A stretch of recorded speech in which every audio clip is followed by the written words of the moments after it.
বাংলাদেশ জাতীয় ফুটবল দল হতাশ করলেও বয়সভিত্তিক দলগুলোতে সাফল্য আসছে নিয়মিতই। অনূর্ধ্ব-20 সাফ চ্যাম্পিয়নশিপের গত 2 আসরেই ফাইনাল খেলেছে যুবারা। এর মধ্যে এবছর নেপালের ঘরের মাঠে নেপালকে 4 গোলে বিধ্বস্ত করে শিরোপা নিজেদের করে নিয়েছিল মিরাজুল্লাহ। এছাড়া 2018 সালে অনূর্ধ্ব-15 এবং 2016 সালের অনূর্ধ্ব-16 সাফ চ্যাম্পিয়নশিপের চ্যাম্পিয়ন হয়েছিল বাংলাদেশ। তবে অনূর্ধ্ব-17 সাফ চ্যাম্পিয়নশিপে কখনোই শিরোপা জয় করা হয়নি বাংলাদেশের। গত আসরের শুরুটা ভালো করলেও শেষটা ভালো হয়নি টাইগারদের জন্য। আসরের শুরুতে গ্রুপ পর্বে শ্রীলঙ্কাকে 5-1 এবং মালদ্বীপকে 5-0 গোলে উড়িয়ে দিয়ে সেমিফাইনালে গিয়েছিল বাংলাদেশ দল। তবে সেমিফাইনালে ভারতের কাছে 2-1 গোলের ব্যবধানে হেরে বিদায় নেয় বাংলাদেশ। তবে এবার সেই আক্ষেপের অবসান ঘটাতে চায় বাংলাদেশের যুবারা। আগামী 20 সেপ্টেম্বর থেকে ভুটানে অনুষ্ঠিত হবে অনূর্ধ্ব-17 সাফ চ্যাম্পিয়নশিপ। সেই জন্য সাইফুল বারী টিটুকে হেড কোচ করে 23 সদস্যের দল নিয়ে আজ ভুটানে পৌঁছেছে বাংলাদেশ। চলুন দেখে নেই কারা আছেন দলে। গোলরক্ষক পজিশনে আছেন নাহিদুল ইসলাম, আরিফ রহমান এবং ইসমাইল হোসেন রাকিব। ডিফেন্সে রয়েছেন আশিকুর, রিয়াদ, ইকরামুল, কলিউর রহমান, মোহাম্মদ সিয়াম, শেখ সংগ্রাম এবং সানি দাস। মিডফিল্ডে রয়েছেন মিঠু, ফয়সাল, কামাল, আকাশ, শফিক, মেহেদী হাসান, রিপন, জয় এবং মোর্শেদ আলী।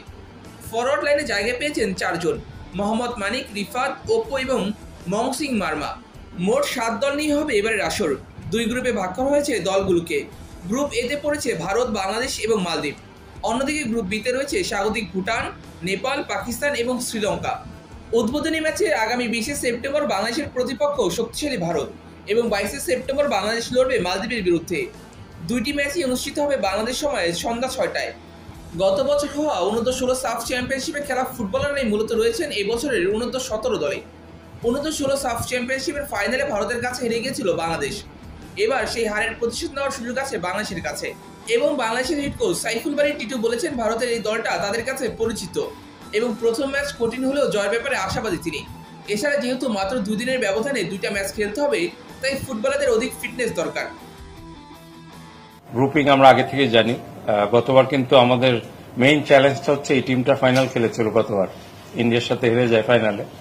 সো ওই টার্গেটটা তো আছেই, প্লাস প্রথম খেলায় ইন্ডিয়ার সাথে। তো আমার মনে হয় খুব তাড়াতাড়ি আমরা জেনে যাব আর কি গ্রুপের প্রথম ম্যাচেই যে কার শক্তি কোন পর্যায়ের।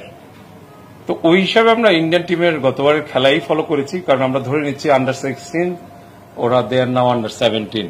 তো আমাদেরও যেমন গতবারের অনেকগুলি প্লেয়ার আছে, ম্যাক্সিমামই গতবারের আন্ডার-16-এর।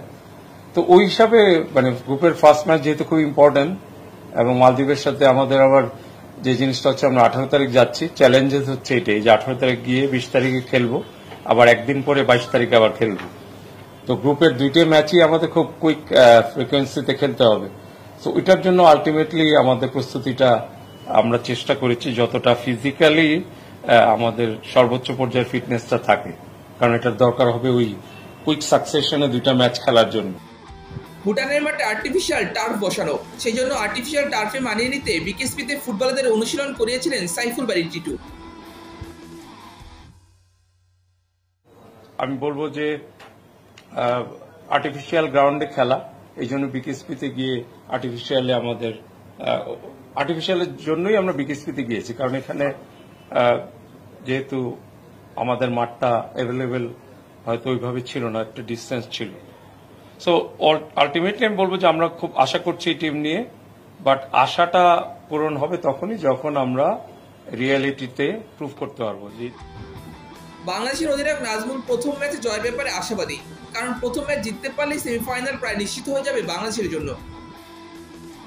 তো আমাদের চেষ্টা থাকবে ফার্স্ট ম্যাচ যেহেতু আবার ইন্ডিয়ার সাথে, তো আমাদের ফার্স্ট ম্যাচটা আমরা ইনশাল্লাহ ভালো একটা রেজাল্ট করে নেক্সট ম্যাচ মালদ্বীপের সাথে, ফার্স্ট ম্যাচটা আমাদের জন্য অনেক ইম্পর্টেন্ট, কারণ ওইটা উইন হইতে পারলে হয়তো আমাদের সেমিফাইনালটা কনফার্ম বলা যায় আর কি। তো সেহেতু আমাদের ফার্স্ট ম্যাচ নিয়ে আমরা এখন চিন্তা করতেছি, দেন আমরা পরে মালদ্বীপ, তারপর একটা পরে মানে দেখা যাবে।